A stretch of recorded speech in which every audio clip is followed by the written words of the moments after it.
to say it. Not that it's dead ends to everybody, but that, just to be able to say, here it is, that's it, there's no denying it.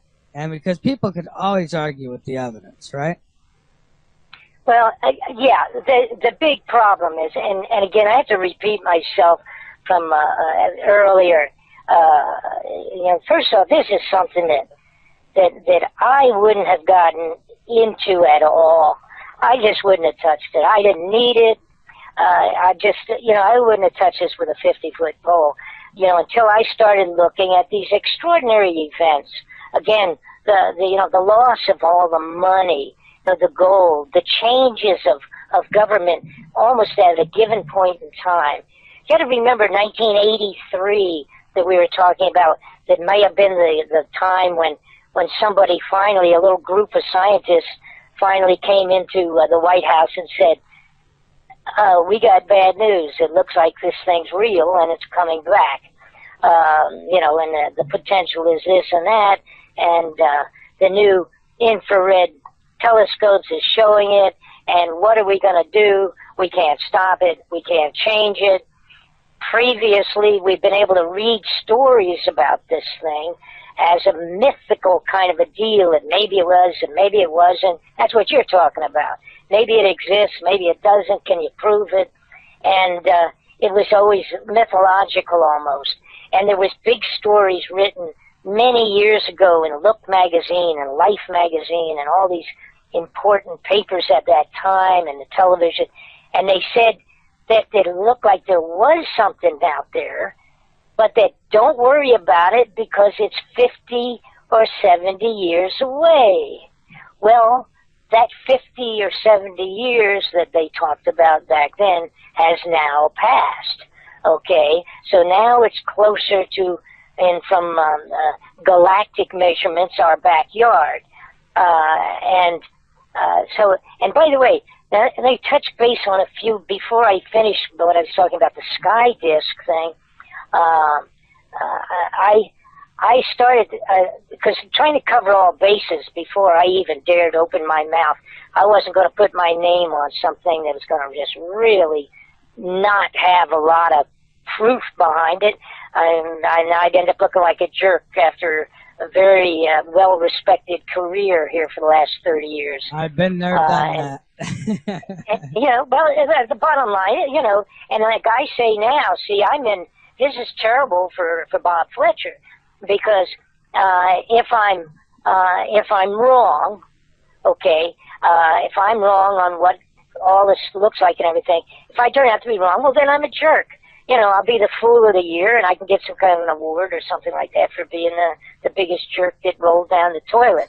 But if I'm right, there's not going to be anybody around to come and say, hey, good job, Bob. Boy, you were ahead of the loop on this one, like you had been on a couple other things. Boy, you were right on again, and this is really, congratulations, and in a couple of weeks we're going to get wiped out. So it's like really a negative thing for myself personally. I lose no matter whether I'm right or if I'm wrong, And by the way, one thing I'm talking about being ahead of the loop. I was the one that first came out with, and matter of fact, on the floor of the United States Senate, in front of the Senate Intelligence Committee, on live C-SPAN television, I was the guy that first came out and said that we had secretly created methods by which we can alter the weather and use it as a weapon. And of course, that's one of those things also at that time. That was June of 1995 on the floor of the Senate in front of the Intelligence Committee. And I said that I was the first person to come out publicly. And of course everybody went, oh God, he's crazy, get him out of here, he's a nutball. And of course it didn't take long before it was admitted, well yes, we did have it, and we were working it, and we did do it, and the Russians had it, and the Chinese have it, and they're all screwing around with it. Because, we actually signed a treaty in I think it was 75, with the United Nations, at that time that said that all the powers of the world will have to guarantee each other to not use the weapons of weather control that we now have, that we will not use it against each other in a warring manner. And that's a United Nations treaty. Right. And I happen to have that with me at the time and all the rest of that, but that's beside the point. All right, so I was ahead of the loop on that, and I was proven to be correct. Unfortunately, if I'm correct with this one, it'll be the worst thing to have happened to humanity in the history of the Earth. Okay, so not to talk about it being, a passing thing. There have been people killed that knew about this story, and I believe had been eliminated at high levels of our government before they were allowed to come out and talk much about it at all. As I mentioned, that Dr. Harrington from the Naval Observatory in the 60s died of one of these cancers, like Ruby, the guy that killed Oswald with the Kennedy assassination. He died in 30 days with a fast-acting cancer. That was what happened with Dr. Robert Harrington when he was going to come and agreed with Dr. Sitchin that this was a reality. Now, I looked and I started wondering, I wonder what's the religious connection to this? Because this kind of stuff among the very highest level of government has got to have drifted past the Vatican. So I did due diligence on that and investigated, and guess what I found out that I was not aware of? First off, that the Vatican, of course, has had for years their own observatory at the Vatican. And a few years ago, the Vatican got cooperation and financial approval and all that kind of stuff, not that they needed any money, but they built a huge observatory in Arizona. It's owned by the Vatican. It's in Arizona. And it's interesting because it was one of the first land-based infrared telescopes. They call it Satan, don't they? The world. Excuse me? Isn't it called Satan or something like that? Yeah.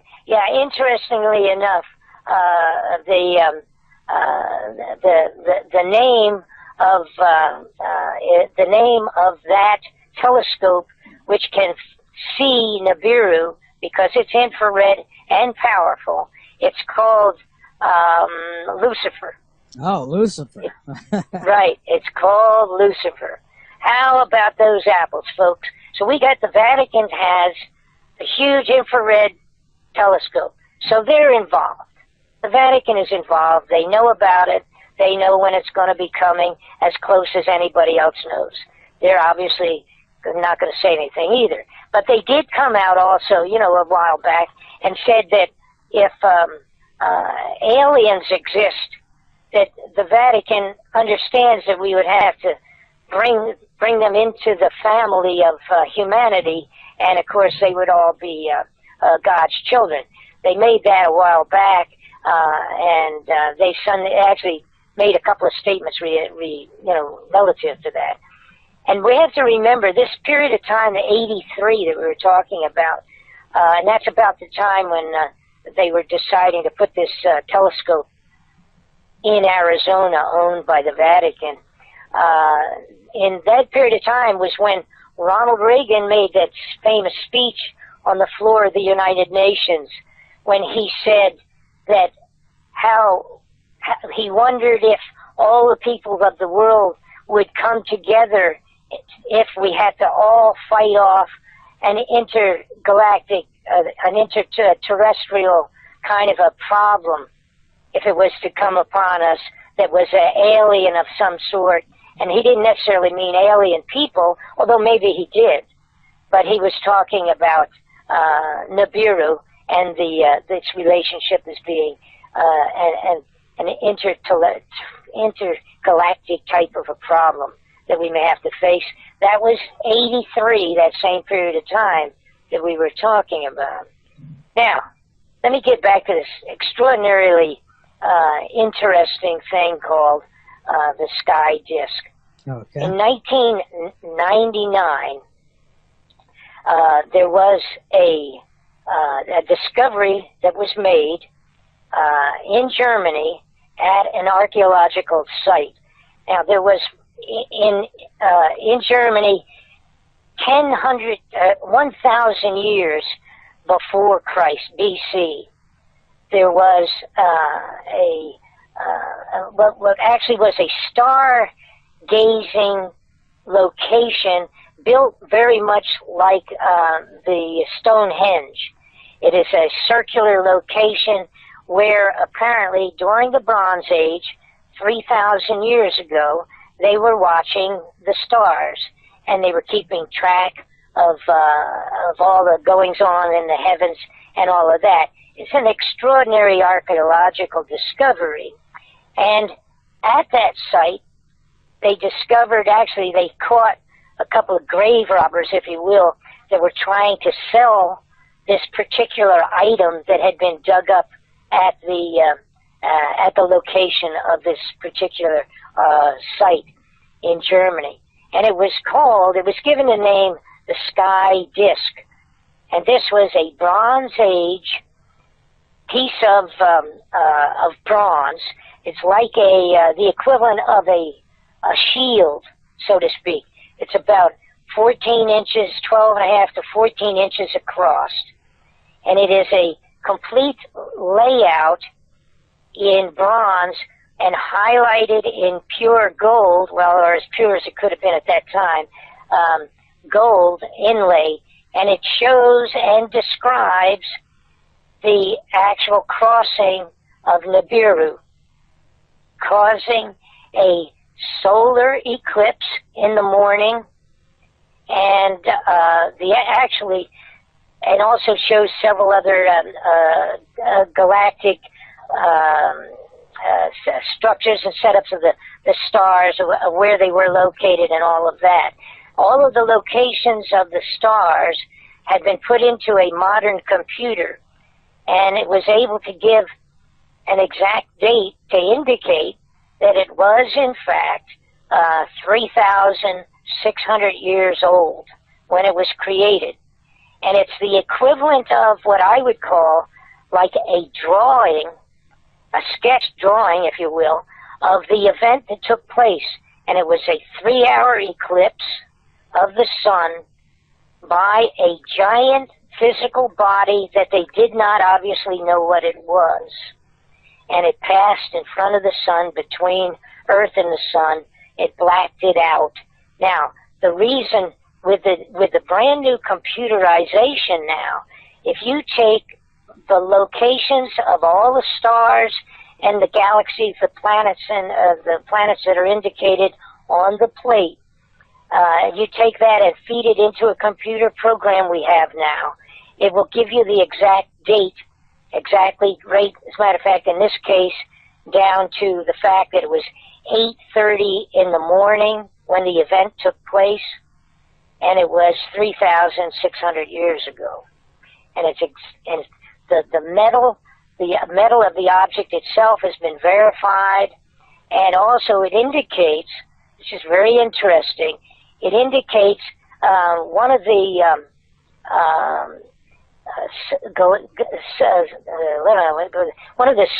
structures that's indicated on the that afternoon when the sun was blacked out and the stars would appear. In order to be seen, it meant that the Earth itself had been completely shifted about 26 degrees on the axis. All right, and so that meant that part of the effects of this gigantic planet passing through actually tilted the Earth on its axis by 26 degrees. And that's, again, verifiable with the modern computerization of the location of all of the stars in the sky.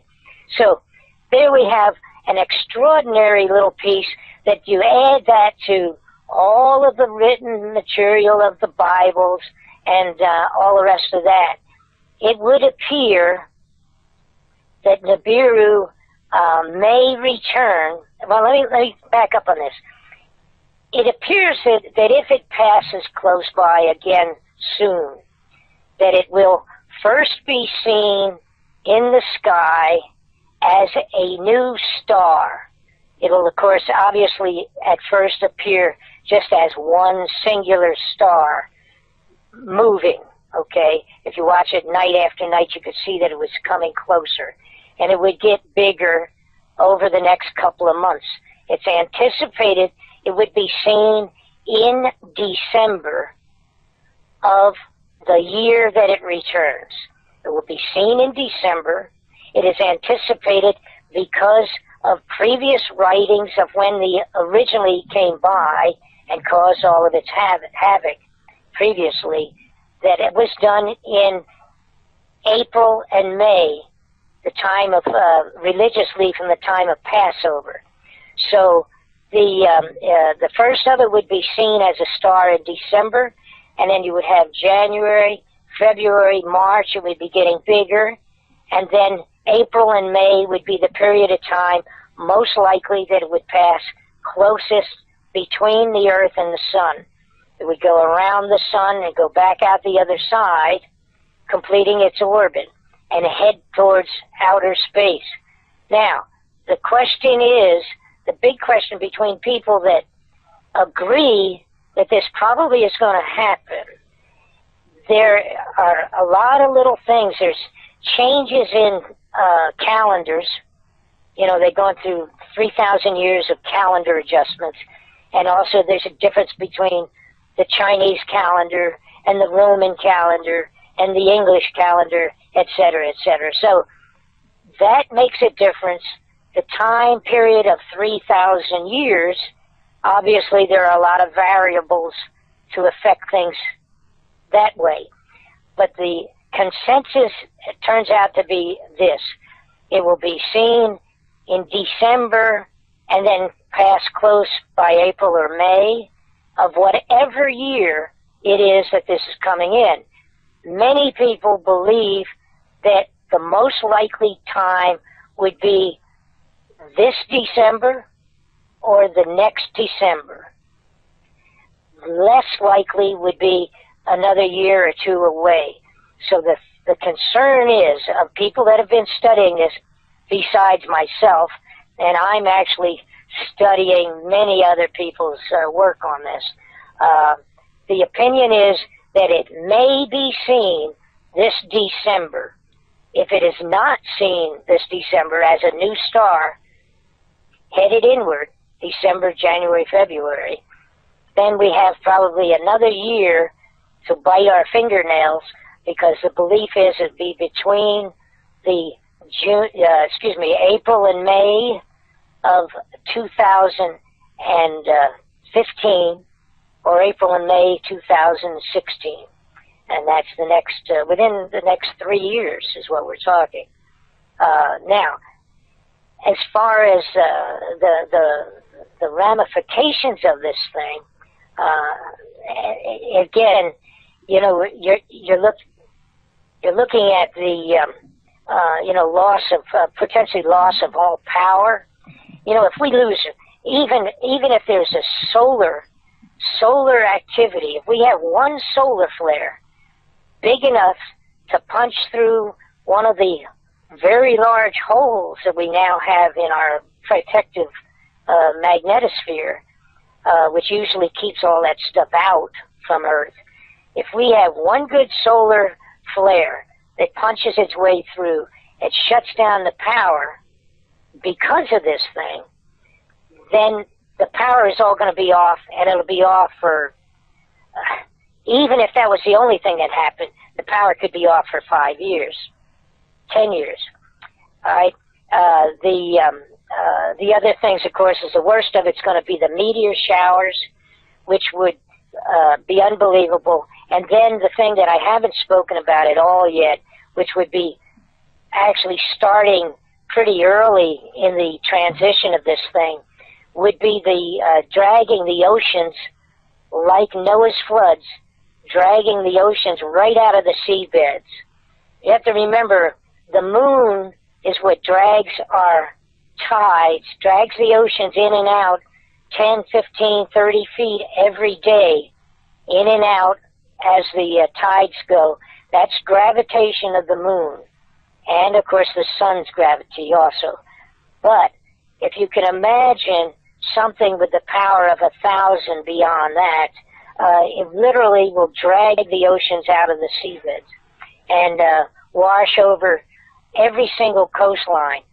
We have 140 million people that live on the coastline around the globe that will probably be drowned in 30 minutes of the passing of this thing. So it's really serious stuff. I have no way other than to supply the information that I do have and the potentials. See, now we always get back.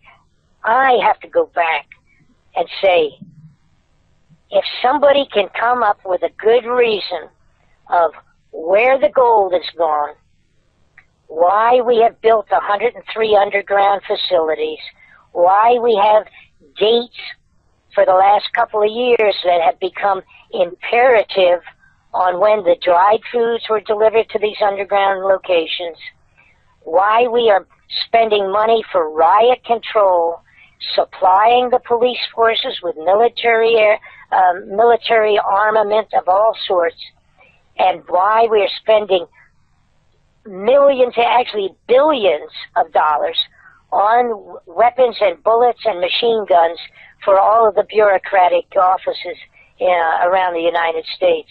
If somebody can give us a good reason for all of those things, then you may have a good argument. But the problem with this is that worldwide, the leaders of every major nation in the world are scared to death of an event that is on its way in. And it appears the only logical answer to that is the planet Nibiru, Planet X, that has been talked about for decades and decades. Yeah.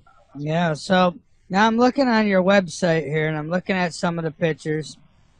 And, well, you know, It's all very limited, but go ahead. Yeah, now I'm looking at some of the pictures, and I'd have to ask. Now, this is what my problem has been in finding pictures and finding real videos. My problem is that I could never prove that somebody didn't doctor the picture. Well, yeah. No, there's no question about that. But there's no question about that. Unfortunately, at this point in time, you know, people can put together phony pictures. That's for sure. But now those underground bases, now that's another story. Yeah, see, here's the point. You can always just say, well, and I got to be honest with you, the only good pictures that I really feel that we have at this point in time is that the one picture, and I have that on my website, is where it shows the 5 moons around the red centerpiece. All right. That picture is the one that was originally put out accidentally by NASA. And then, of course, boom, that disappeared as quick as it could, but it was too late because it was out there. The other problem was, in fact, that there's a picture, actually there's a photograph that Marshall, can't think of his last name, excuse me, I can't think of his name. Anyhow, the gentleman's been doing it for a longer time than I have in terms of studying some of this stuff, that he had contracted apparently with a telescope and has been taking progressive shots aimed out at where we are pretty sure it is located, and it is getting bigger and closer.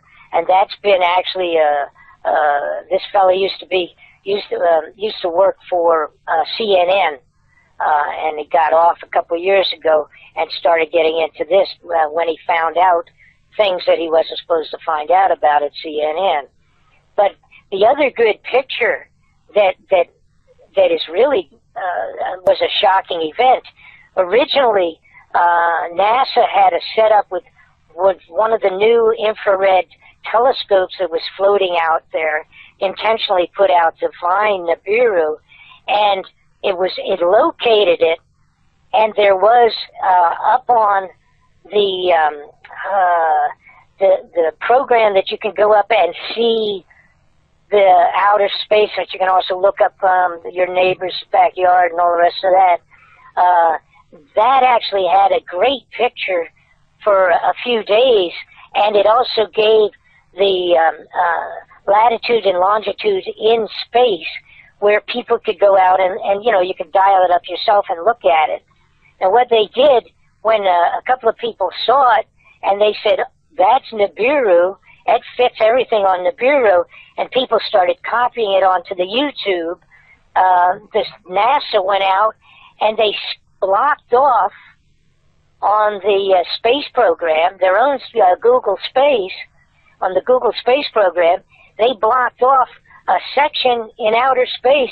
It's just a big black square now. So if you go and try to look it up, all you see is like somebody's holding a postcard up in front of your telescope or something. So why would they do that if they just didn't want people to see that and know exactly where it's located? It's like really goofy. The bottom line is, here's what happens. If you just say, okay, we don't have any good pictures yet, it's not in close enough yet, we can't, unless you have an extraordinary telescope with infrared and it's floating a few thousand miles out in space. Now, if you've got that, well, then go ahead and get your pictures. But if we had just said, all right, Bob, there are no good pictures as of today, then I would say, okay, that's fine. I agree. Let's just put that aside. All right? Now, explain all the rest of what I've gone over this evening. See? You can't do it. You can't tell me where the money and the gold went. You can't tell me why they built 103 of these underground facilities. Why did Russia build 5,000 of them? Why is Red China moving all of their airplanes, missiles, rockets, and everything you can imagine underground? They have 3,000 rockets and underground in tunnels being saved away. Why are they doing that? And if you go through all the rest, why did they do the seed vault? Why did they do a seed vault and particularly save all the seeds of the world so that we can replant the earth? Why did they do that? Why did they stop stealing everything and putting it in underground instead of in their pockets? And if you can answer that, hey, that's good.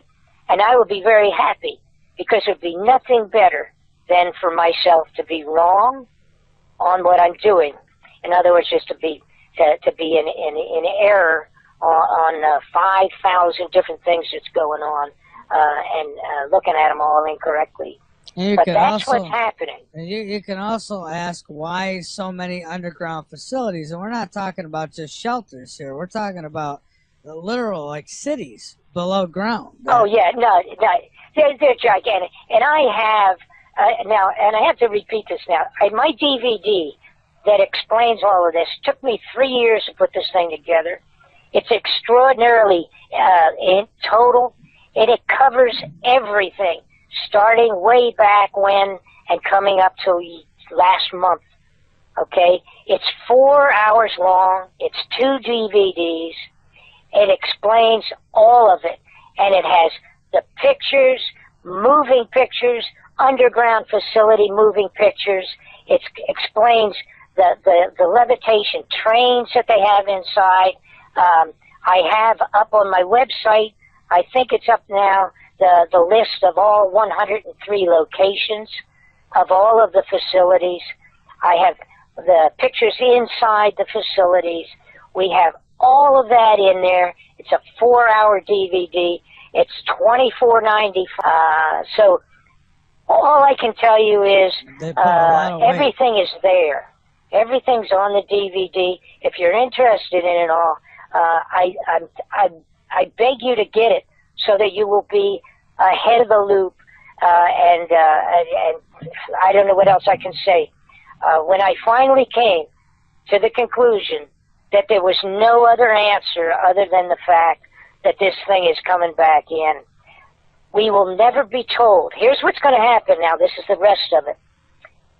And by the way, on my DVD, which I completed 6 months ago maybe, in terms of finally putting it into production, I point out that what is going to have to be used by the people in government is a false flag of some type of a national emergency.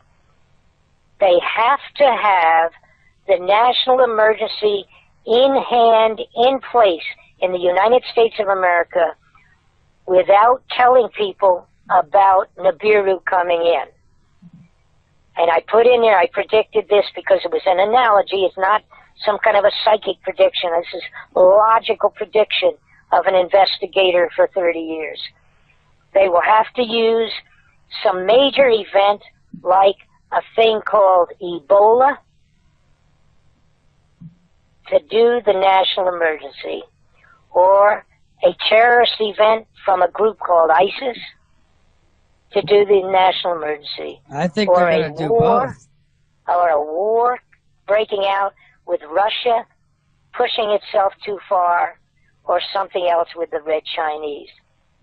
Now, that tape, that DVD that I completed now, was done a while back before I was proven to be right on the fact that Ebola is on its way to being a national emergency.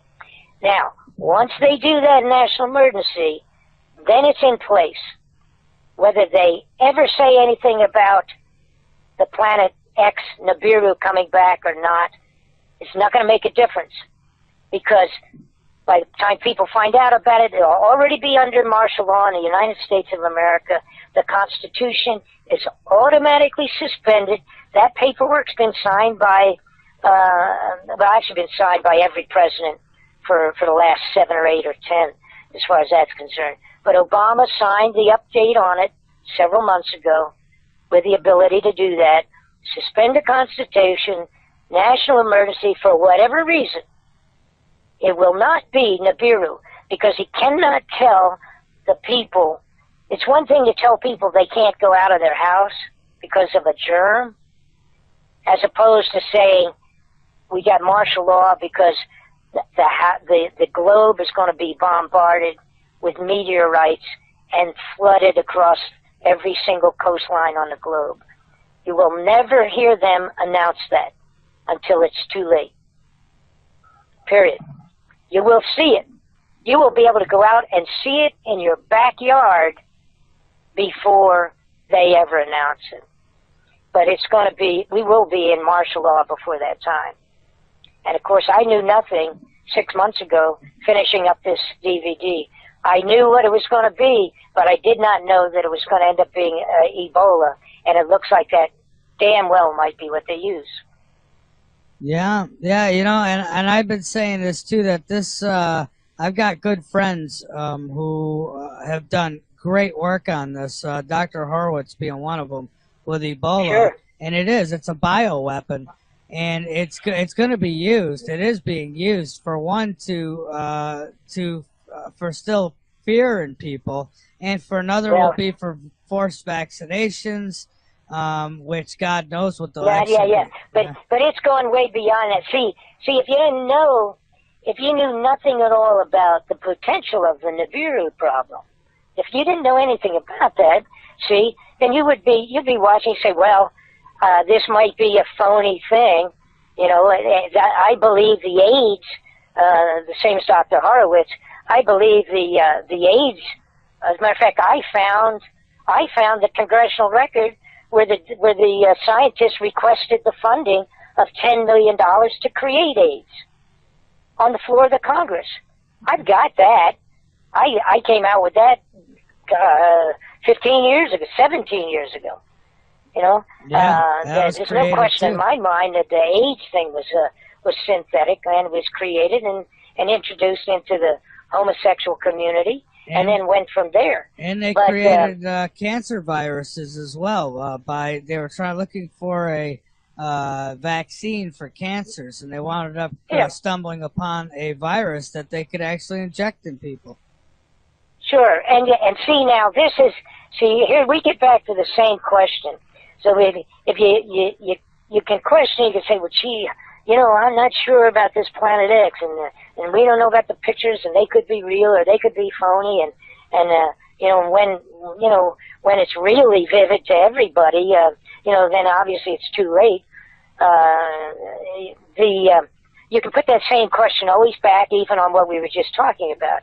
You can, I found the paperwork where the guy actually asked for the money to do it, to create a weapon that would be a non-curable immunizational defect, and that they could come up with it and nothing would be able to stop it. That was the AIDS virus.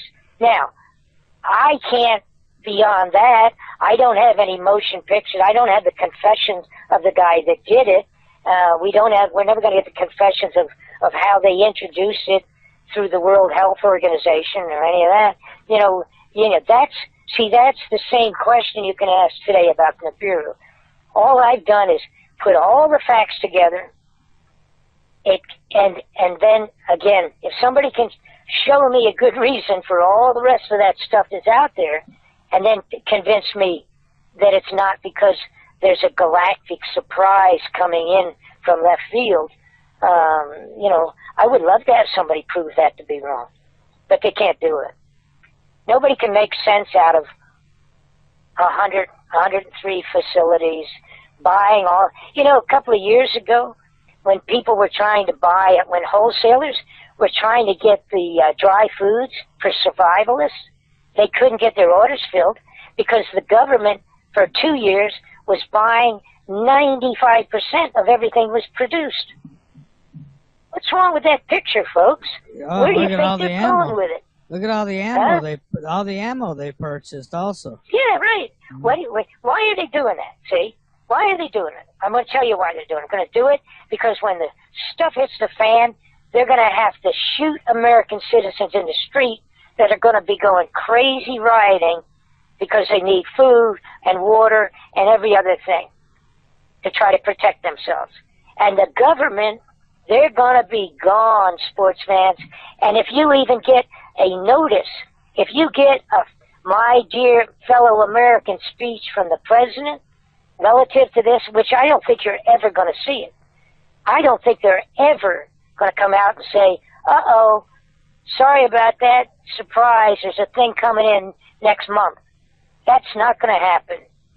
And if it does, when you see that, those guys are all going to be vanished underground already, and it's going to be a pre-recorded disc punched up into some kind of a system. But you got to remember this also. All of the networks, all communications, all electronics, all of that is going to be gone at some point in time as this thing comes in closer. And once that happens, and the electronics and the satellites are all fried, all the generators are fried, and all of that's gone, then there's not going to be any communication. You won't know if your neighbor's still alive, and that's the way it's going to be. We don't realize how unbelievably dependent we are. It took, down in New Orleans, it took, I think it was 4 hours once they started rioting. Everything in every grocery store, when they had that bad hurricane down there, was gone from the shelves in 4 hours. And they started shooting people in about 2 days once they realized how bad that hurricane was down there, and the power was out, and the police couldn't even communicate. They were shooting people in the streets. I see. And we've got a call, Bob. 208 area code. You're on Late Night in the Midlands. First name and where you're calling from, please. Hey, Michael. It's Andrew. Yeah. I'm actually in the Midwest right now. The phone number. Yeah. Goodbye to you. Sorry about that. Not falling for it, buddy. and we just lost our guest. Isn't that amazing when Eugene Sonny Irving, the troll, the CIA boy toy, calls into the show and I lose my guest? How about that? Bob, is that you? No, it's Andrew again. Oh, okay. Yeah, all right. Well, okay, folks. Well, what I'm going to do is I'm going to try to get my guest back on the line here. Hold on a second. No, I'm trying to avoid going to a break, so you'll have to bear with me. That was kind of strange. I don't know what was going on there, but I recognized the number that was calling in, and then all of a sudden my guest dropped off. Let's see. All right, folks, 1 second here. I'm dialing it up. I don't have a screener. I do things on my own.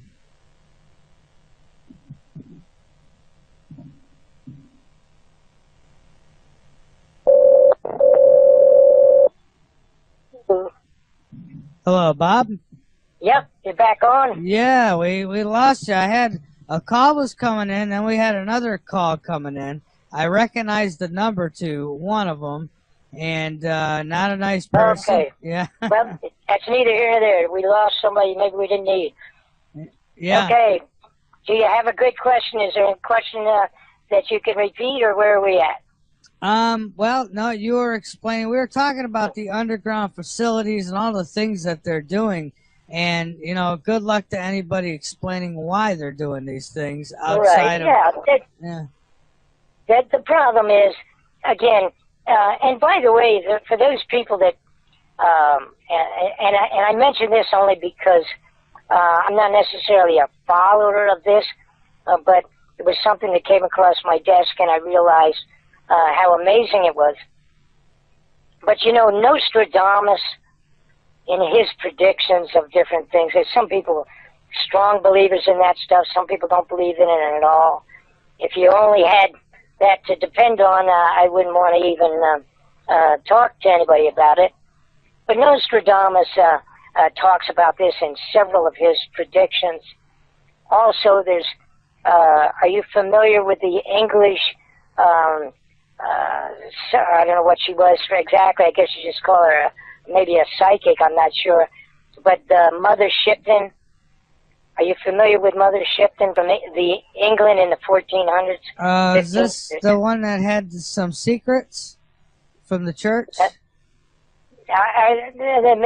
Mother Shipton had visions, okay. You know, psychic vision, whatever you want to call it, the same as Nostradamus. But she was the same as Nostradamus, extraordinarily right on. She was in around the late 1400s, early soon. The internet, the automobile, all of those things. And so she obviously was amazingly right on. But she described the incoming of this this planet coming by with a huge tail and creating all the floods and meteors and all the rest of that, everything exactly the same as in the Bible. And of course the Bible describes it. They call it in the Bible, they call it the wormwood. And again, I mentioned the Chinese. They talked about it as a visiting planet and the dragon with a long tail and they complete descriptions of all of it. And again, the point that's interesting or bothering right now is the fact that the Earth is already being affected. The ice the glaciers are all receding already. The water's going up already around the coastline. I'm going to tell you something that's under everybody's nose, and a lot of people are missing it. A few months ago in Miami, Florida, they spent millions and millions of dollars installing pumps because the high tide in Miami now goes in as far as 6 blocks into the city of Miami Beach. So what has happened there is the tides at the coastline in Miami, Florida are already affected to the extent that they had to put millions of dollars worth of special pumping systems to pump the water every day when they have high tides to keep it out of the city of Miami Beach. A lot of people don't know it. It's right there. Find out about it. I happen to have a son that still lives in Miami, and that's a fact, period. Again, that's something you can look up. The glaciers are melting like crazy. That increases the water line on the entire globe. The volcanoes I was talking about, 35, 45 of them right today are erupting. Earthquakes, they're happening all over the place. The crazy weather, just in general, the crazy weather is destroying America. We still have, we have a drought. We have a drought in California, the worst that they've had since the Dust Bowl. Yeah. And it's been a year. They got places that haven't had rain of any measurable amount in a year in the California area. So, all of these things are, in my opinion, a long-distance effect of the Planet X and Nibiru. And I've come up with something also that I refer to as the bowling ball effect with this planet. And what it is, when it comes back in, which it has started to do, obviously, when it comes back, it's not only does it have its 5 moons and it owns itself and its 5 moons, and then all that junk that's pulling behind it in some serious manner, as it comes back, its gravitational force field and the physical effects of smashing through existing groups of meteors and asteroids and all of those things that normally are just floating around out there not bothering anybody. It's like a bowling ball effect going into the pins. And this is striking through all of this stuff, and the numbers would obviously be trillions and multi-billions, and it's hitting this stuff and pushing it with its own gravitational effect and going through it and knocking it off in all these multitude of directions. That is why we have this increase in meteors and asteroids and shooting stars. And what everybody remembers, was it 2 years ago now, maybe even more, when the Russians, we were watching a comet or an asteroid that was supposed to be coming around, and they were aware of it. We watched it. It was supposed to fly by Russia, and it flew by Russia, but then all of a sudden there was a big asteroid that came down that nobody saw. You see, when people say, if this Nibiru was out there, we would see it. You're not going to see it if it's coming up from behind the sun out there in space. From our perspective, the angle and direction that you may be trying to view it, depending on where you are, on what time of the day, and all of that, if it comes from behind the sun, we cannot see it. And that's exactly what the answer was when everybody in the world said, how come we didn't see that? If that thing had hit more directly, it would have been like 100 atomic bombs. It's not a joke, it's serious. If it had come down and had not burned up and blew up just before it actually hit ground, it was only a small amounts of it hit the ground. If it had come in on a more direct perpendicular angle, it would have been the equivalent of 100 million atomic bombs. True, but that's a comet. Big difference compared to the size of that planet. That's right. The comet is like a flea compared to this planet. Yeah. The comet is like an automobile. The size of that thing was like, when it first entered in, was probably the size of a bus. And this planet that we're talking about, because it's not supposed to hit Earth. Don't mistake what I'm saying. But that planet, the planet coming around Nibiru, is 5 times the size of Earth. It's horrendous. If, in fact, it's what it is, that's how big they've calculated it. And like I said, if it comes through at a fairly close to our own ecliptic circle of orbital planets, we will pass through it. It will take, the calculations on it actually is down to about just a little less than 1 hour, real close to 1 hour, passing through the meteor storm. 50 to 60 minutes of a meteor storm. And that meteor storm will have meteors in it that are going to make that Russian thing look like a dirt ball. Well, Bob, we're getting down to the last few minutes here, and I want to give you an opportunity to get out anything you want, any appearances you have coming up, whatever, it's okay. Go ahead and do that, and I'm going to keep you linked up on LateNightInTheMidlands.com, and maybe not too far down the line I could get you back, and we could do this again and talk further on this. And at any time we may have more information, but be aware of the possibility of them calling a national emergency. And if they're calling a national emergency before December, I'm going to start making sure that, I don't know what I'm going to make sure. I'm going to do what the guy, the head of NASA, said when they asked him, what do we do when we find out something like this is coming in? And he said, pray. Yeah. And that was the response of the head of NASA on the floor of the Congress. I want people to go to you go to your link, go to BobFletcherInvestigations.com and order up the DVD. Get it for yourself. 4 hours. It's an entire library of information. And then I hope I'm wrong. I hope I am the biggest jerk that you have ever had on your program. Well, in 2 years you can have me back and let me know. Well, yeah, I'll go with wrong, but jerk, no, because you're not telling people, you better believe this. You're simply putting the information out there, and it's up to people if they want to go after it or not.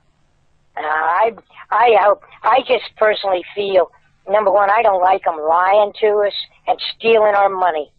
And that's what they've done. And if they're lying to us and stealing our money to save their own tails on something that's as earth-shaking as this event, biblical in event, if they've been doing that, that really makes me mad. And I'm positive that's what they're doing. You need to know about it.